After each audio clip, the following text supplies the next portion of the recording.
Upon a midnight dreary, while I pondered, weak and weary, over many a quaint and curious volume of forgotten lore, while I nodded, nearly napping, suddenly there came a tapping, as of someone gently rapping at my chamber door.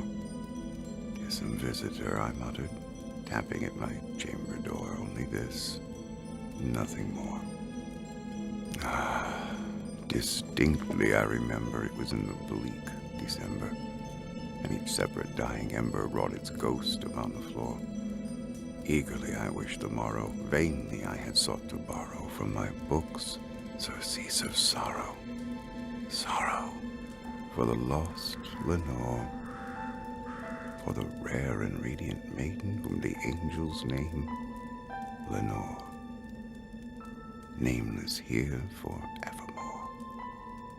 And the silken, sad, uncertain rustling of each purple curtain thrilled me, filled me with a fantastic terrors never felt before.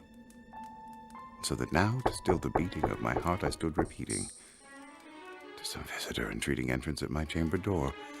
Some late visitor entreating entrance at my chamber door. This it is, and nothing more." Presently, my soul grew stronger, hesitating then no longer. "Sir," said I, "or madam, truly your forgiveness I implore. But the fact is, I was napping, and so gently you came rapping, and so faintly you came tapping at my chamber door, that I scarce was sure I heard you. Here I opened wide the door. Darkness there, and nothing more.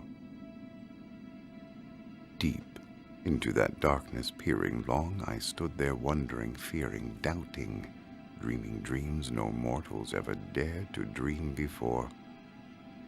But the silence was unbroken, and the stillness gave no token, and the only word there spoken was the whispered word, "Lenore?"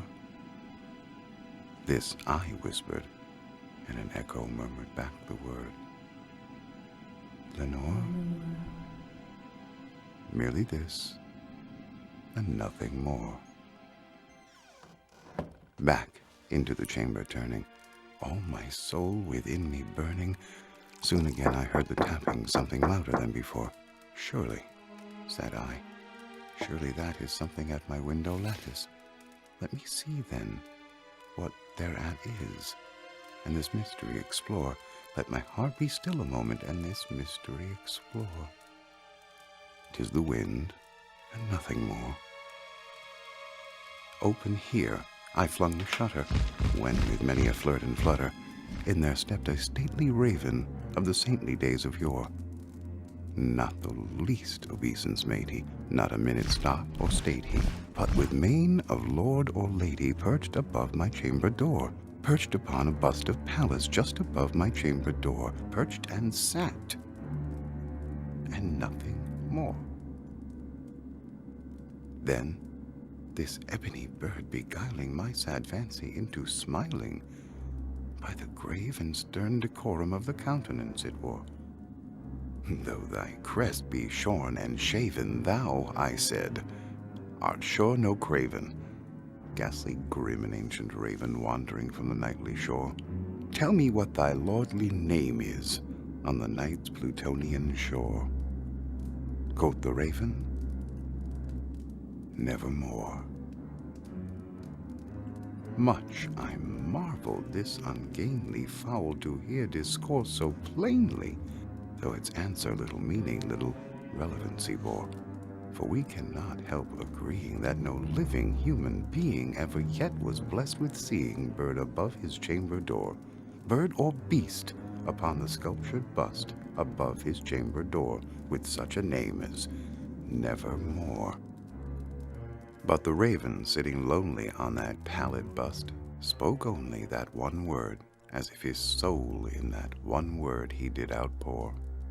Nothing farther than he uttered, not a feather than he fluttered, till I scarcely more than muttered, "Other friends have flown before. On the morrow he will leave me, as my hopes have flown before. Then the bird said, nevermore. Startled at the stillness broken by reply so aptly spoken, doubtless, said I, what it utters is its only stock and store, caught from some unhappy master whom unmerciful disaster followed fast and followed faster, till his songs one burden bore, till the dirges of his hope that melancholy burden bore of never, nevermore.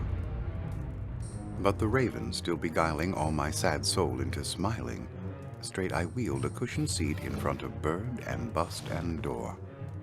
Then upon the velvet sinking, I betook myself to linking fancy unto fancy, thinking what this ominous bird of yore, what this grim, ungainly, ghastly, gaunt, and ominous bird of yore meant in croaking nevermore.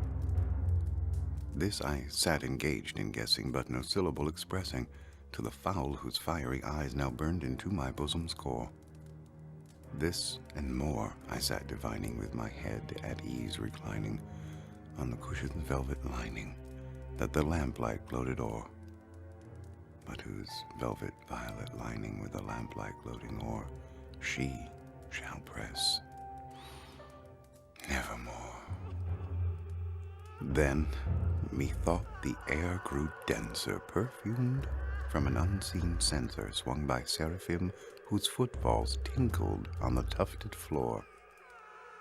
Wretch, I cried, thy God hath lent thee, by these angels he hath sent thee, respite, respite and nepenthe from thy memories of Lenore. Quaff, oh, quaff this kind nepenthe, and forget this lost Lenore. Quoth the raven, nevermore. Prophet, said I, thing of evil, prophet still, if bird or devil, whether tempter sent or whether tempest tossed thee here ashore, desolate, yet all undaunted, on this desert land enchanted, on this home by horror haunted, tell me truly, I implore, is there balm in Gilead? Tell me, I implore. Quoth the raven, nevermore. Prophet, said I, thing of evil, prophet still, if bird or devil, by that heaven that bends above us, by that God we both adore, tell this soul with sorrow laden, if within the distant Aden it shall clasp a sainted maiden whom the angels name Lenore, clasp a rare and radiant maiden whom the angels name Lenore. Quoth the raven, nevermore. Be that word our sign of parting, bird or fiend, I shrieked upstarting, get thee back into the tempest and the night's Plutonian shore. Leave no black plume as a token of that lie thy soul hath spoken.